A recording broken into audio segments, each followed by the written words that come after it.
Hello दोस्तों, कैसे हैं आप सभी। उम्मीद करते हैं आप लोग अच्छे होंगे और आपकी तैयारी बहुत अच्छे तरीके से चल रही होगी। तो स्वागत है आपका अपने यूट्यूब चैनल ऑनलाइन एग्जाम पे। इस वीडियो में आपको जो है प्रीवियस ईयर का जो प्रश्न पूछा गया था बाल विकास एवं शिक्षा शास्त्र का, उसको डिस्कस किया जाएगा, जो कि आपके आने वाले एग्जाम यूपी टेट और सी टेट के लिए बहुत महत्वपूर्ण रहने वाला है। तो वीडियो को पूरा देखें और अच्छा लगेगा तो लाइक और सब्सक्राइब करिएगा। तो चलिए बिना देरी किए शुरू करते हैं आज का यह महत्वपूर्ण टॉपिक। और पहला प्रश्न, निम्नलिखित प्रश्नों को ध्यानपूर्वक पढ़कर सबसे उपयुक्त उत्तर वाले विकल्प को चुनिए। जेंडर, जेंडर क्या है? एक आर्थिक अवधारणा है, एक जैविक निर्धारक है, एक मनोवैज्ञानिक सत्ता है, एक सामाजिक संरचना है। तो जेंडर क्या है? जेंडर जो है एक सामाजिक संरचना है। ऑप्शन 4 सही हो जाएगा। अगला प्रश्न है इसमें, निम्नलिखित में से कौन सा विकास के व्यापक आयामों की सही पहचान करता है? आपको बताना है कि जो विकास के व्यापक आयाम है इनमें से कौन सा ऑप्शन है। सामाजिक शारीरिक व्यक्तित्व स्व, या शारीरिक संज्ञानात्मक सामाजिक और संवेगात्मक, या संवेगात्मक बौद्धिक आध्यात्मिक एवं स्व, या शारीरिक व्यक्तित्व आध्यात्मिक एवं संवेगात्मक। इसमें से कौन सा सही हो जाएगा? तो ये जो होता है आपका विकास के व्यापक जो आयाम होते हैं वो होते हैं, ऑप्शन दूसरा सही हो जाएगा, शारीरिक संज्ञानात्मक सामाजिक और संवेगात्मक। अगला प्रश्न है इसमें, बुद्धि के बारे में निम्नलिखित कथनों में से कौन सा सही है? आपको बताना है कि जो बुद्धि है, बुद्धि के बारे में कौन सा कथन सही है। तो बुद्धि बहुआयामी है, जिसमें बुद्धि परीक्षणों के द्वारा पूर्ण रूप से परिमेय न की जाने वाली कई योग्यताएं शामिल हैं। बुद्धि अभिसारी रूप से सोचने की योग्यता है। बुद्धि अनुभव के परिणाम के रूप में व्यवहार में एक अपेक्षाकृत अस्थायी परिवर्तन है। या बुद्धि एक आनुवंशिक विशेषक है, जिसमें मानसिक गतिविधियों जैसे स्मरण एवं तर्क शामिल होते हैं। आपको बताना है कि इसमें से कौन सा ऑप्शन सही हो जाएगा। तो बुद्धि के बारे में ऑप्शन पहला ही सही हो जाएगा। इसमें बुद्धि होता है बहुआयामी, बुद्धि बहुआयामी होता है, जिसमें बुद्धि परीक्षणों के द्वारा पूर्ण रूप से परिमेय न की जाने वाली कई योग्यताएं शामिल होती हैं। अगला प्रश्न है इसमें, अगला है प्रश्न, इसमें कह रहा है कि निम्नलिखित में से कौन प्राथमिक सामाजिकरण माध्यम है? तो आपको बताना है कि जो बालकों में प्राथमिक सामाजिकरण का माध्यम कौन सा है। मीडिया, परिवार, विद्यालय या सरकार। यह जो है बालकों का सबसे प्राथमिक सामाजिकरण का जो माध्यम होता है वह परिवार होता है। अगला प्रश्न है इसमें, जीन पियाजे के सिद्धांत का जो प्रमुख प्रस्ताव है कि बच्चों की सोच गुणात्मक रूप से में वयस्कों से भिन्न होती है और बच्चों की सोच वयस्कों से निम्न होती है, या बच्चों की सोच वयस्कों से बेहतर होती है, बच्चों की सोच मात्रात्मक रूप में वयस्कों से भिन्न होती है। तो आपको बताना है कि इसमें से कौन सा ऑप्शन सही हो जाएगा। जीन पियाजे के सिद्धांत का प्रमुख प्रस्ताव। तो इसमें जो है बच्चों की सोच जो होती है गुणात्मक रूप से वयस्कों से भिन्न होती है। जो पहला ऑप्शन है यही सही हो जाएगा आपका, जीन पियाजे के सिद्धांत के अनुसार। अगला जो प्रश्न है इसमें, निम्नलिखित में से कौन सी पूर्व संक्रियात्मक अवस्था बच्चे की विशेषता को बताती है? कौन सी अवस्था? पूर्व संक्रियात्मक अवस्था।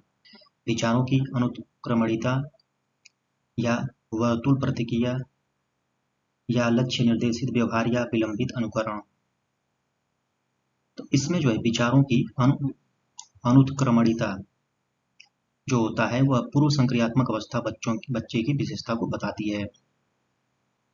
अगला प्रश्न है इसमें, बच्चों और उनके अधिगम के संदर्भ में लिखित कथनों में से कौन सा सही है? तो आपको बताना है कि जो बच्चे होते हैं, बच्चे और उनके अधिगम के संदर्भ, तो इसमें जो है सभी बच्चे सीखने के लिए स्वाभाविक रूप से प्रेरित होते हैं और तथा सीखने में सक्षम होते हैं। ये जो सही हो जाएगा, ऑप्शन दूसरा सही हो जाएगा। ऑप्शन दूसरा सही हो जाएगा। जो बच्चे होते हैं सीखने के लिए स्वाभाविक रूप से प्रेरित होते हैं और सीखने में सक्षम होते हैं। अगला प्रश्न है इसमें, प्रगतिशील शिक्षा में बच्चों को किस प्रकार से देखा जाता है? जो प्रगतिशील शिक्षा होती है उसमें बच्चों को किस प्रकार देखा जाता है? तो खाली स्लेटों के रूप में, छोटे वयस्कों के रूप में, निष्क्रिय अनुकारकों के रूप में या सक्रिय अन्वेषकों के रूप में। तो आपको बताना है कि इसमें से कौन सा ऑप्शन सही हो जाएगा। तो इसमें 4 ऑप्शन सही हो जाएगा। जो बच्चे होते हैं वो सक्रिय अन्वेषकों के रूप में उनको देखा जाता है, इसमें प्रगतिशील शिक्षा में। अगला प्रश्न है, लेव वाइगोत्स्की के अनुसार अधिगम क्या है? एक अनुबंधित गतिविधि है, सामाजिक गतिविधि है, व्यक्तिगत गतिविधि है, निष्क्रिय गतिविधि है।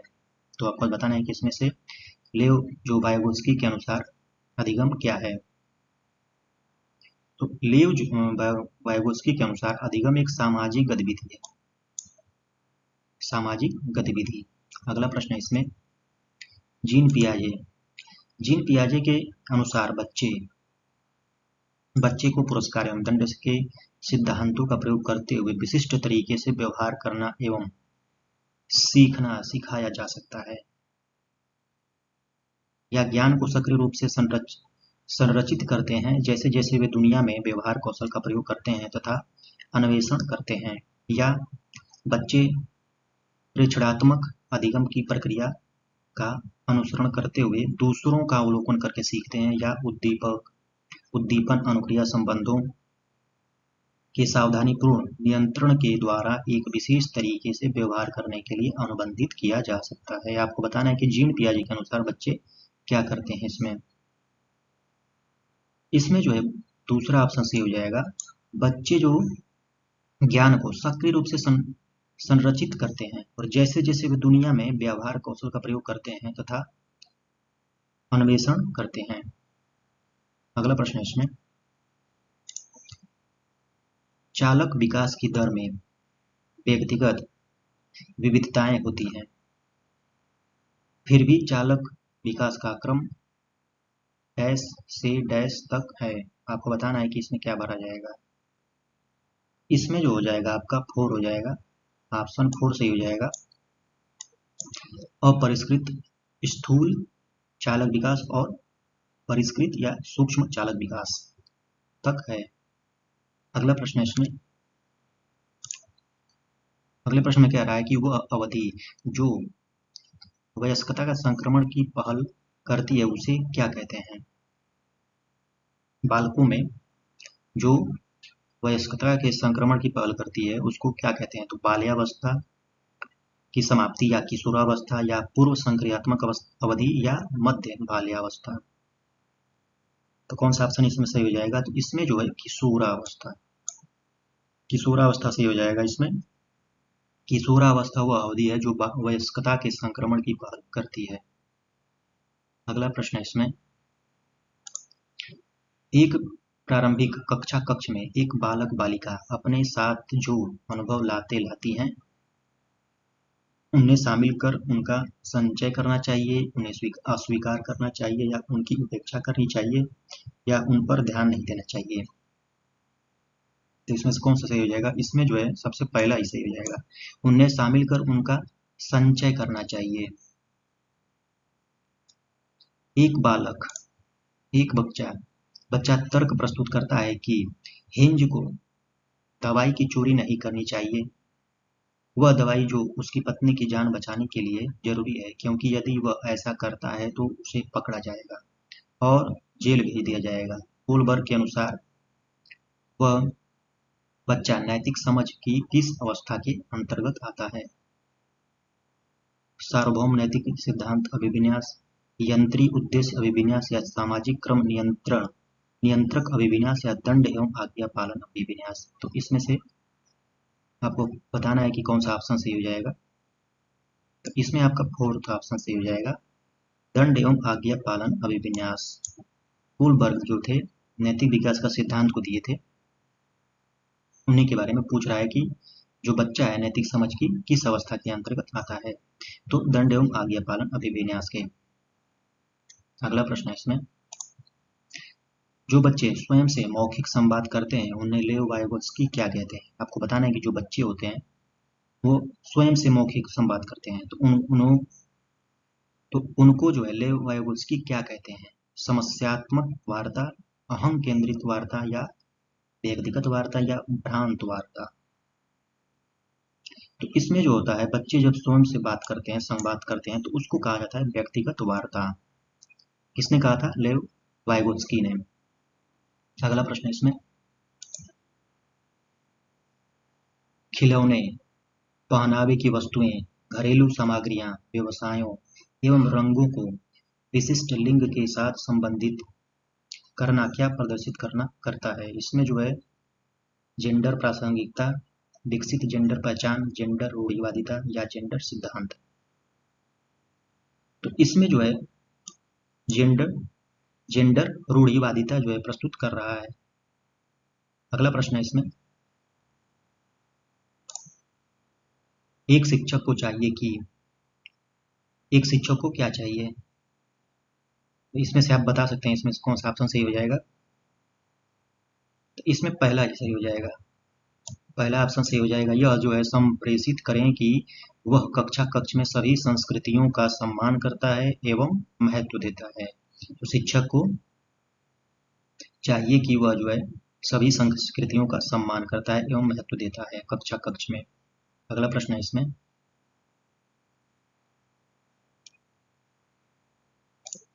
निम्नलिखित संरचनाओं में शिक्षा का अधिकार अधिनियम जो है 2009 किसकी वकालत करता है? आपको बताना है कि जो शिक्षा का अधिकार अधिनियम 2009 है किसकी वकालत करता है?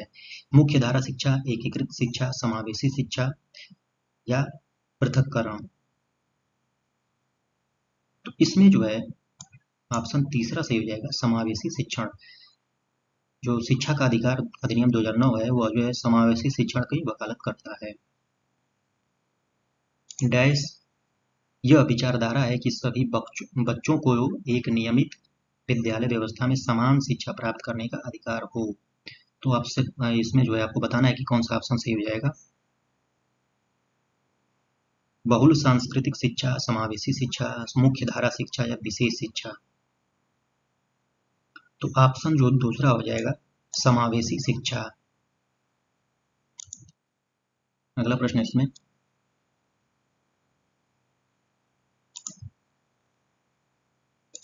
निम्नलिखित में से कौन सी अधिगम की मुख्य प्रक्रिया नहीं है जिसके द्वारा सार्थक अधिगम घटित होता है? अन्वेषण एवं पारस्परिक क्रिया, कंठस्थीकरण एवं स्मरण, पुनरावृत्ति एवं अभ्यास, निर्देश एवं संचालन। तो आपको बताना है कि इसमें से कौन सा ऑप्शन सही हो जाएगा। तो इसमें जो है दूसरा सही हो जाएगा, ये सही हो जाएगा। कौन सी अधिगम में, कौन सी अधिगम की मुख्य प्रक्रिया नहीं है, आपको ये बताना था, नहीं पूछा है। अगला प्रश्न है इसमें मिलान करने के लिए दिया गया है, इसको बहुत सावधानी से करना पड़ेगा। निम्नलिखित में से कौन सा स्तंभ क के बच्चों को स्तंभ ख में उनकी प्राथमिक विशेषताओं के सही मिलान को प्रस्तुत करता है? स्तंभ 1 और स्तंभ क और स्तंभ ख। अब इसमें बताना है कि आपको जो है प्रतिभाशाली कौन से बालक होते हैं?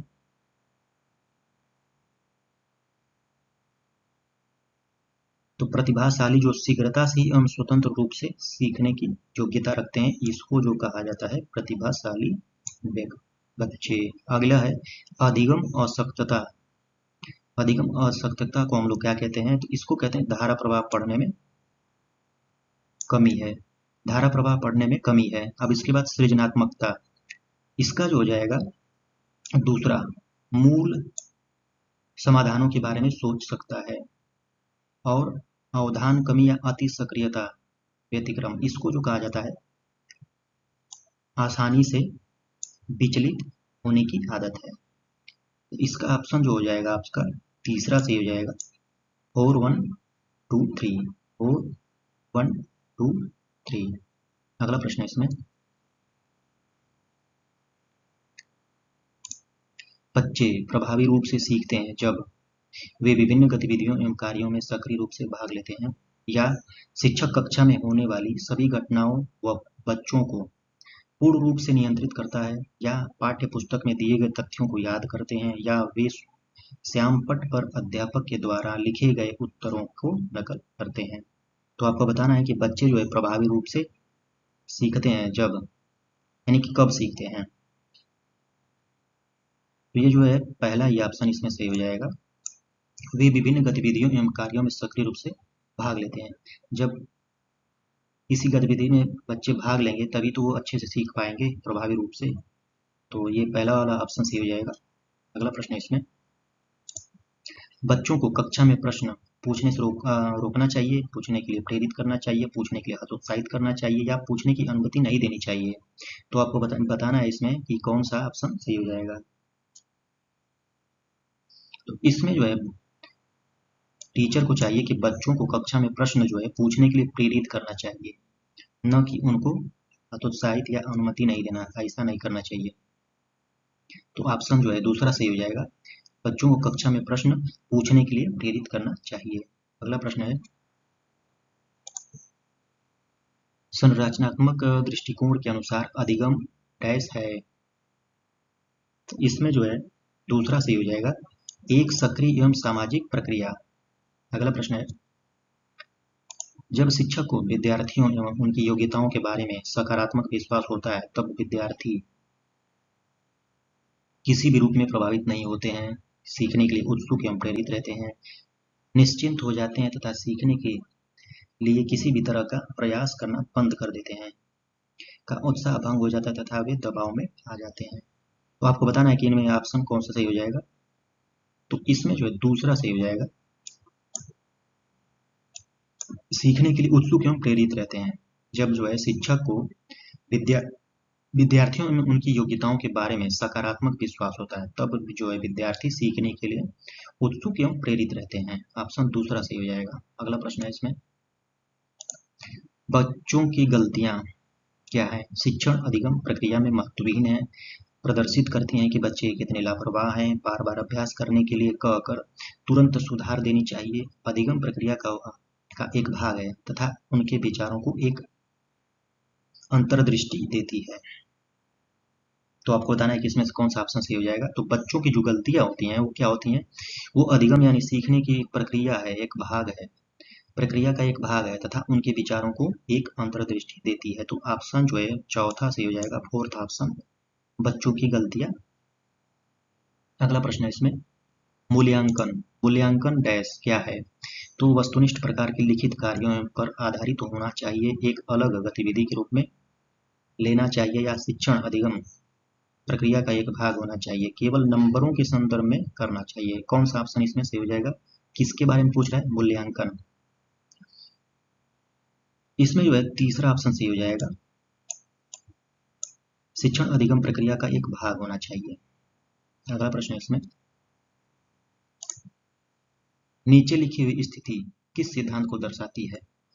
जो विद्यार्थी अच्छा प्रदर्शन नहीं कर पाते हैं वे महसूस करते हैं कि वे पर्याप्त रूप से अच्छे नहीं हैं और हतोत्साहित महसूस करते हैं, तब उनमें जो है बिना प्रयास के कार्य को आसानी से छोड़ देने की संभावना होती है। यह जो है किस सिद्धांत को दर्शाती है, आपको बताना है इसमें कौन सा ऑप्शन सही हो जाएगा। तो आनुवंशिकता एवं पर्यावरण संबंधित नहीं है, संज्ञान एवं संवेग परस्पर संबंधित हैं, संज्ञान एवं संवेग संबंधित नहीं है, आनुवंशिकता एवं पर्यावरण अलग नहीं है। तो इसमें से कौन सा ऑप्शन सही हो जाएगा, इसमें तो दूसरा सही हो जाएगा, संज्ञान जो है एवं संवेग परस्पर संबंधित है। अगला प्रश्न है इसमें, एक शिक्षक बच्चों को प्रभावी रूप से समस्या का समाधान करने में सक्षम बनाने के लिए किस तरह से प्रोत्साहित कर सकता है। तो इसमें से बता सकते हैं आप लोग कौन सा ऑप्शन सही हो जाएगा। तो इसमें जो है पहला ऑप्शन सही हो जाएगा, बच्चों को समस्या के बारे में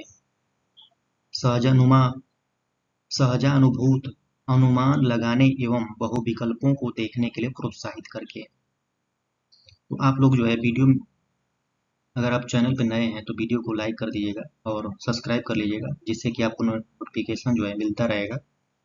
अगला प्रश्न इसमें देखते हैं,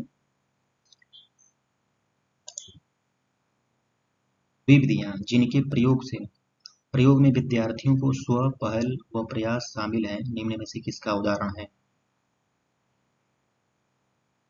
कौन सा पूछ रहा है, स्व पहल व प्रयास शामिल है। तो ये जो है परंपरागत विधि या अंतर्वैयक्तिक विधि, बुद्धि या जो है निगमात्मक विधि या अधिगमकर्ता केंद्रित विधि। तो इसमें जो है फोर्थ ऑप्शन सही हो जाएगा, अधिगमकर्ता केंद्रित विधि, ऑप्शन फोर्थ। तो इस वीडियो में आपको जो है प्रीवियस ईयर का जो बाल विकास एवं शिक्षा शास्त्र सीटेट में पूछा गया था उसी से महत्वपूर्ण 30 क्वेश्चनों को लिया गया था। तो कमेंट करके बताइएगा वीडियो कैसा लगा, और नए हैं तो चैनल को सब्सक्राइब कर लीजिएगा। धन्यवाद।